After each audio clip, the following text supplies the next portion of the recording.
好，今天呢是品牌档案的第6集，今天又是我们2个一起，因为想跟大家分享的品牌是 Henry 非常喜欢的 Bottega Veneta。今天具体要跟大家分享的就是 Matthew Blazy 上任之后的 BV。今天的影片呢会分成3个部分，第一个部分呢就是 Matthew Blazy 是谁，还有他的一些经历，然后第二个部分就是 Matthew Blazy 加入 BV 之后改变了什么东西，最后就是我们一贯都有的秀场分析。BV 这个品牌活跃在大家的讨论之中，是从 Daniel Lee 接手 BV 开始的。他做了一些 rebranding 啊，比如说像 BV 绿啊，就是很有辨识度一些设计，还有社交媒体上疯狂传的那些他设计的包，比如说链条包啊，还有mini jody 都是很火爆的一些单品。Daniel Lee 在 BV 是3年时间，其实很短，他把 BV 算是话题度做得很高了，但是他突然不知道什么原因离开了 BV。Matthew Blazy 呢，就是接替他的新任创意总监。在 The New York Times 文章里面，他们形容 Matthew 是用 fashion ghost 来形容他，他的名字总是活跃在各个大品牌。有人说他是 Martin Margiela 离开 Margiela 之后这个品牌背后的男人，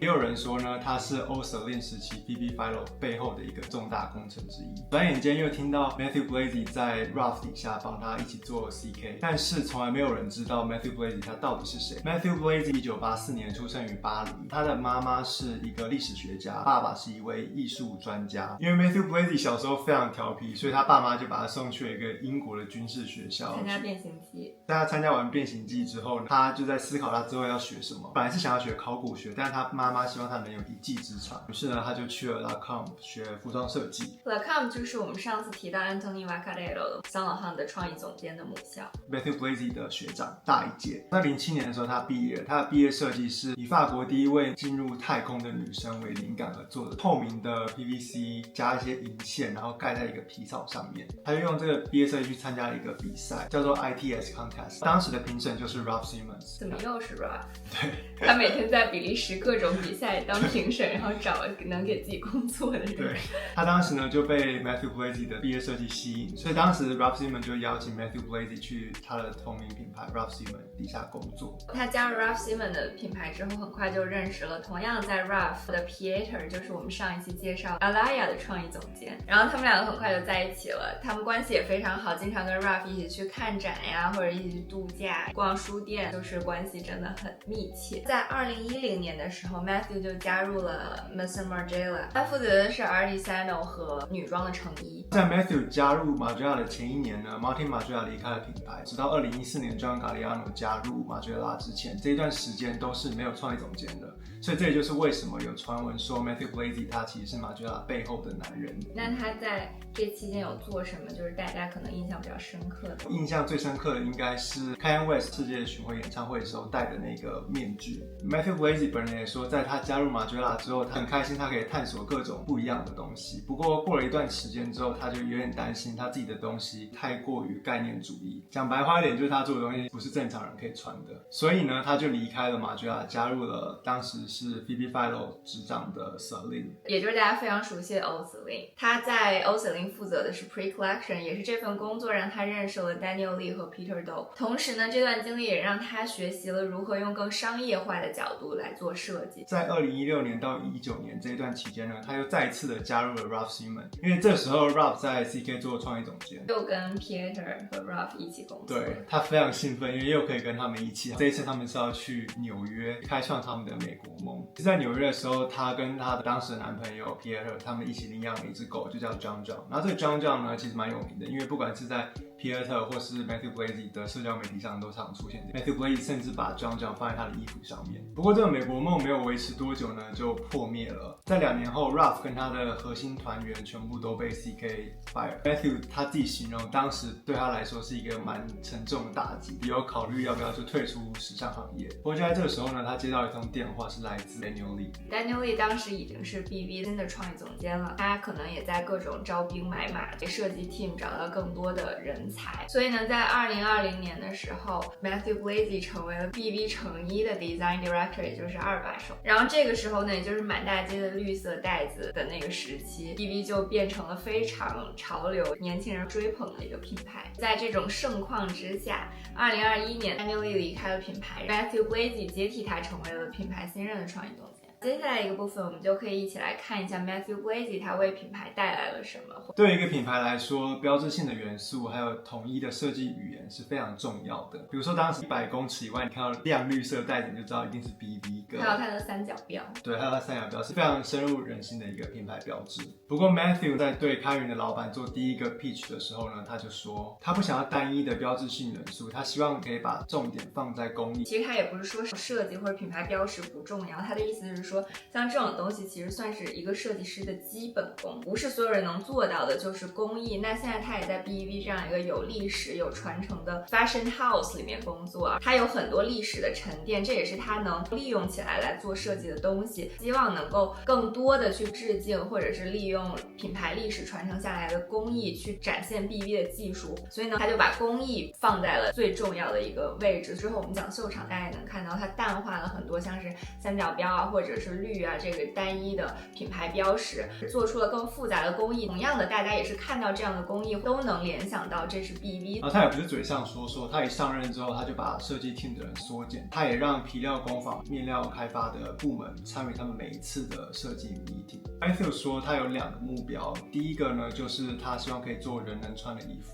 因为 BEV 的衣服价格不便宜，他希望消费者买的一件衣服是可以真正日常就可以穿，不是摆在衣柜里面放着看的。对于消费者来说，这个衣服也是一件投资。可以看出来 Matthew 在实用性还有工艺的追求上是达到一个平衡。比如说他推出的 Andiamo 包，既实用又有品牌工艺的，这个包呢也是 BEV 推出之后最畅销的单品。第二个目标就是能与世界互动的设计，虽然这听起来好像不知道什么意思。Matthew 呢，他说他对 timeless 这个词已经有点厌倦，做出经得起时间考验的产品是设计师的一种责任，而不是一种设计方式。他希望他的设计不但是能经得起时间的考验，而且是有趣的。其实他的每一个 collection 都跟工艺的传承或是世界正发生的一些议题有一些关联。之后讲秀场的时候，大家就可以知道什么意思。他的第一场秀呢，就是22 Winter 这一场，开场就是白背心牛仔裤，看起来就是非常的普通，不禁让人怀疑他说的工艺到底是什么。其实他的工艺是藏在更近距离的去摸到、看到实物才能理解到的。前2个 look 牛仔裤、背心、衬衫，其实这些东西全部都是皮的，打破了我们的既定认知，用非常复杂的染色技术，远看就好像一条普通牛仔裤，它把皮革变成了丹宁，背心里面的棉，然后甚至变成了法兰绒，把它做得非常逼真。这些看似普通的单品呢，只有穿的人才知道其实一点都不普通。这也符合 Matthew 之前说的，希望工艺可以真正的融入我们的日常。我觉得这也是 Matthew 在暗示我们应该要珍惜我们每一天的日常生活。他跟工匠提出把皮革做出像牛仔裤一样的效果，然后工匠直接跟他说不可能，在各种压力之下就不断的去尝试，最后真的做出了皮革仿牛仔裤的效果。这条牛仔裤的价格是$6900，就相当于 BV 做了一个牛仔裤的柜替，在2周之内全部售罄，就只能说有钱人真的不知道该买什么衣服好。牛仔裤柜替我还没有到能理解的那个层次吧，只能说。其实这个表现手法跟 Matthew 在米兰最喜欢的一个地方圣沙蒂勒圣母堂也有关系。这个教堂最特别的地方呢，就是它其实是没有后殿的。建筑大师 Bramante 他就在这面墙上呢，用透视法画出了一个后殿，因为它的光影表现非常的逼真，走到非常近，你才能知道它原来是一面墙，让人有一种后殿非常大的一个错觉。Craft in motion 动态的雕塑感，这也是 Matthew 很强调的一个设计重点。在 Look 13、14呢，就可以看到模特的裤子是呈现一个弯刀状的，快速往前走的时候，你的裤管会往后摆动那种动态的效果。衣服的背部像风吹起来那种感觉，非常考验剪裁的，这也是他强调的工艺。那 BV 的下一场秀就是23 Summer， 这场秀呢，秀场的设置是由意大利著名的艺术家 Gaetano Pesce 做的，家具设计也是他非常有名的一个领域之一。B&B Italia 非常有名的妈妈的怀抱，其实也是来自 Gaetano Pesce。秀场的设置呢，就地板呀，还有包括那些椅子，糖果色和树脂材质，做出了很多像果冻一般的那种质地，让人感觉好像进入了一个非常色彩缤纷的世界。他这一季想强调的就是世界的多样性，包括他秀场的400张椅子，每一张都是不一样的，上面都有不一样的涂鸦，也是表达了每个个体都是非常特别的。那我们回到衣服本身，在这一季呢 ，Matthew 为我们打造更丰富的衣橱，来因应我们生活中更多不一样的场合。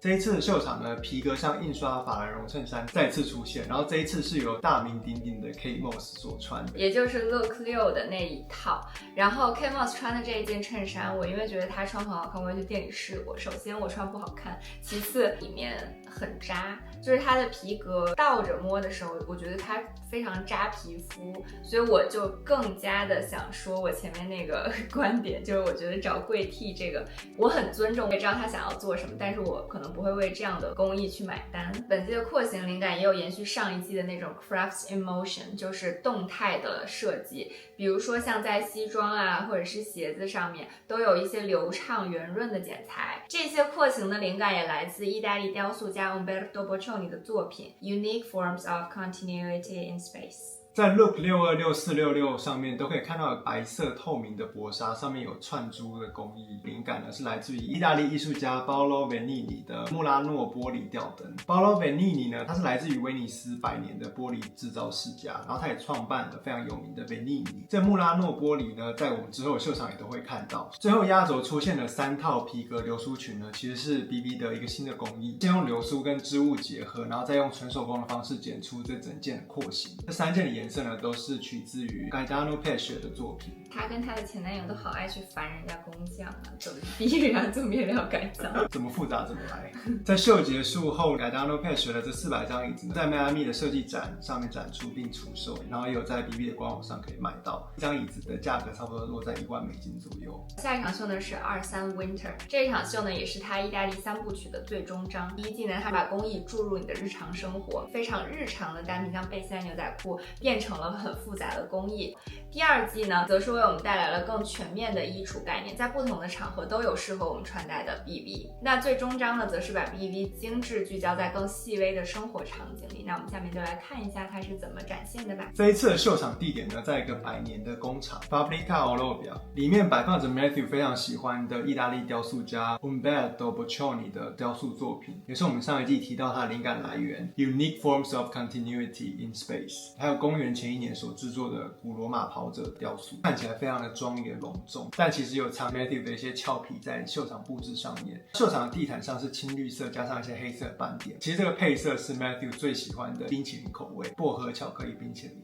本季的灵感主题呢是邂逅，我觉得非常有意思，因为它就是让这些模特就变成了大街上形形色色的人，像是一场没有阶级划分、没有身份区隔的一个嘉年华游行，也是 Matthew Blazy 受到意大利游行文化的影响，他每个人都有不同的身份，然后去前往各自的目的地。梦游者有的是流浪汉，有的是上班族，有的是牧师，各种各样不同职业、不同阶级的人，以一个平等的姿态出现在这场秀上。我也觉得这一季他做的衣服是非常好看的。意大利3部曲这3场秀里，其实我最喜欢的就是他最后这一场。从开场 look 的模特上可以看到，他穿了一身白的连衣裙，像袜子的鞋子，就好像早上刚起床，身上还穿着睡衣，穿了一双袜子就走去泡咖啡。这个看起来像袜子的鞋子是用皮做的，他把 Nappa 皮削得非常薄，织成袜子的样子。我记得这个袜子鞋也挺火的 ，A$AP Rocky 也有穿。模特手中拿的包呢，也是本次秀的亮点之一，就是 Matthew 所做的沙丁鱼包，然后每一个包都是独一无二的。秀场上比较特别的是，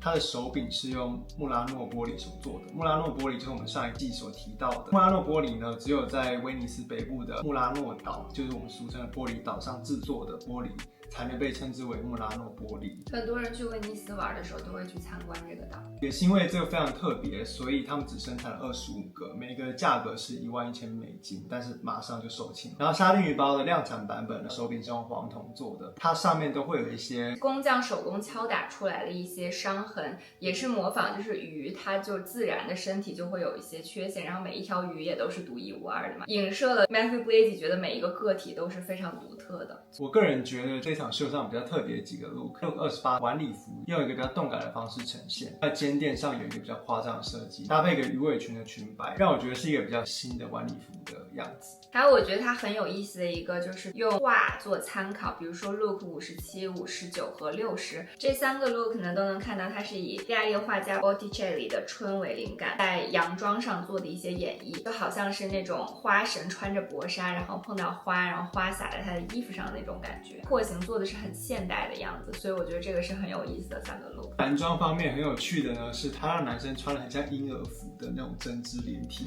衣或连体裙，然后红色的那一件蛮好看的，但它里面又搭了衬衫跟领带，模糊了休闲跟正装，也模糊了性别的概念，我觉得是还蛮有意思的几套 look。这一季男装也是我3季里面最喜欢的，不管是剪裁、颜色或者它的面料，都让我觉得带有低调奢华的那种时髦感。它没有任何 logo 的标志，不过它的剪裁还有它的面料，一看就会想到这是 Matthew Blady 所做的。我觉得这也给意大利3部曲画上了一个完美的句号。结束了意大利3部曲之后呢，来到了24 Summer 这场秀 ，Matthew 就想带我们走出意大利，走向世界。本次秀场的邀请函很特别，是一个指南针，上面就是一张世界地图。这一季 Matthew 以马克·吐温的《汤姆历险记》为灵感，他在 show notes 里也写着《汤姆历险记》里的内文。每个人心中都有一首歌，如果心是年轻的，就能从口中唱出旋律，脸上带着欢愉，每一步都充满朝气。将新的系列比喻为去世界上不同的地方冒险的一个经历。这一季的衣服引用了不同地方的元素作为灵感，比如说像南美洲元素、东南亚、俄罗斯、西西里岛，就是他去过的这些地方，然后也在设计的衣服上留下了印记。因为他觉得每次旅行所经历的事情、看到的东西都对你会有一些很深刻的影响，就塑造了你这个人现在的样子。这次秀场布置，整个秀场地板就是画世界地图，上面有指南针，然后还有各种各样的动物。模特在走的时候行走在大陆跟海洋之间，也是意味着这整场秀就是在带你环游世界。开场呢就看到模特拿着一个贝壳型的草编包，草编包它其实也是皮的。BB 很有名的 Intrecciato 编织工艺所制成，穿的衣服呢就像一个复古泳衣，有点暗示大家我们要去度假。然后这一季秀我印象最深的就是 Look 71，它的灵感呢其实是 Matthew 在旅行途中看到捞鱼网，然后上面会带着一些海葵的一个网做成的衣服，觉得这个是很有视觉冲击力的一个 look， 也是一种很新型的礼服。Look 43呢也是让我印象深刻的一套 look， 蓝白相间的提花跟流苏，走起来就像海浪浪花那种感觉。然后 Look 40，不知道大家看到这个 look 会联想到什么？我觉得有点像生蚝。其他的灵感来源就来自于贝类，它用提花还有流苏去模仿那些贝类上面会有的一些纹路。然后这一季也可以看到有像是香蕉叶所做的鞋子，然后还有 Look 18跟 Look 20，像是原始部落民族的衣服，它用皮革还有流苏的方式出了一个新的意义。在众多品牌都一直在做 archive 的时候 ，Matthew 却一直在寻找一些新的廓形。可能也是因为 BV 成衣历史太短了，它没有什么 archive 可以去。对，确实可以让它有更多发挥创意的空间，也蛮好的。下一季呢就是 Winter 24，也是就是刚刚结束的一场秀。这场秀的主题呢就是末日来临之后开出希望之花，很诗意。对，这场秀呢其实也是 Matthew 的2个层面的担心。最近打开新闻就会看到战争各种社会议题，大家都很担忧这个世界的走向。另一个层面呢就是他对时尚行业现状的一些担忧。他的师傅 Ralph Simon 曾多次表示，创业的部分逐渐被看淡，销售业绩的表现远远大过于创意的。本次的秀场呢由 Matthew 本人操刀，橘黄色的荒漠表现末日。秀场的椅子也是大有来头，意大利知名品牌 Casina 定制的，它是复刻建筑大师科比意的一个经典的椅子。为了表现末日火烧过的效果呢，秀场的椅子地板全部都用日本传统的燃木技术，它用火真的去烧这些木头，创造出焦木的纹理。艺术装置也是经过火烧制而成的工艺，就是穆拉诺玻璃的仙人掌，就可以看出 Matthew 对传统工艺的钟情。仙人掌上红色花朵就象征末日后绽放希望之花。秀场开始呢，大家就可以看到减少了很多上一季出现的那种繁复的印花工艺，取而代之的是更加日常的一些穿着和场景。Matthew 说，之所以会这样表现呢，是因为他觉得在现在非常纷乱的时期，我们唯一能做的就是活好日常的每一天。但是呢，他在这种精简的日常中也暗藏了非常多的细节。在秀的一开始可以看到 Matthew 常用的圆润大廓形外套，它立体的轮廓是从侧面还有袖子折叠的时候挤压产生的这些线条，然后他再用扣子把它固定在背后，固定的方式把平面的布料做成立体的效果，在这一季也可以在 Look 8还有 Look 20上看到。精美的扣子让这一件洋装的线条变得很特别，要做出这种效果，它就必须要在模特身上做非常多的立裁测试。还有包括就是我们前面提到的动态雕塑感，这个也是 Matthew 他做的衣服的看点之一。比如说 Look 26通过黑红两面不同的对比色，个模特在走路时候飘动，然后想仔细看清这个衣服还有没有什么暗藏的细节。还有 look 29、52和31可以看到用曲线堆叠的剪裁让衣服呈现一种整体的流动感。在印花上，像 look 35和36有很多海关印章盖在衣服上面，不知道是不是呼应了上一季出游看世界的主题。look 32和40呢，也可以看到空白笔记本的印花，意指的可能是现在是一个纷乱时期，但是后面等待我们的是一个美好的未来。用了留白的方式，觉得说新的篇章还是可以等待我们去续写的。这样秀当然也少不了 Matthew 一贯的工艺展示环节。look 19的皮编织大衣远看就像皮草一样，还有 look 55、51的假两件立领针织衫，我觉得这两件非常好看，就很简单很利落。本场秀的重点就是 look 65，用新的雷射切割工艺，它裙摆在走的时候就像花瓣绽放一样的摆动，花瓣的上半部呢有很多流苏的细节。很有趣的是，他把这套标志性的 look 也做了他最爱的薄荷巧克力冰淇淋配色，就算世界末日他也要薄荷巧克力冰淇淋。纵观这5季不长不短的时间里， Matthew 在 BB 给大家带来了非常多精彩的设计。他讲了一个比较完整的故事，也创建了自己的一个 BB 文化的感觉，关注过去也就是工艺的传承，同时他也关注现在，就是现在我们所面临的一些社会的议题。他也有一个很大的世界观，他把它链接到世界，链接到未来，大家传递一个非常乐观积极的态度，觉得未来一定是美好的。 Matthew Blazy 所创造的现在新的 BB 文化。最后呢，就像 Matthew 他所说的，我们要专注于我们的生活日常。也许大家现在生活非常舒服，有可能面临到一些瓶颈，不过我们日常生活的每一天都是无比珍贵的，因为你过完今天没明天。也许就像 Matthew 所说的，我们只要专注于我们的日常生活，我们就也可以开出属于我们自己的希望之花。来自 Henry 的一些鸡汤。那我们就下期视频再见吧，拜拜。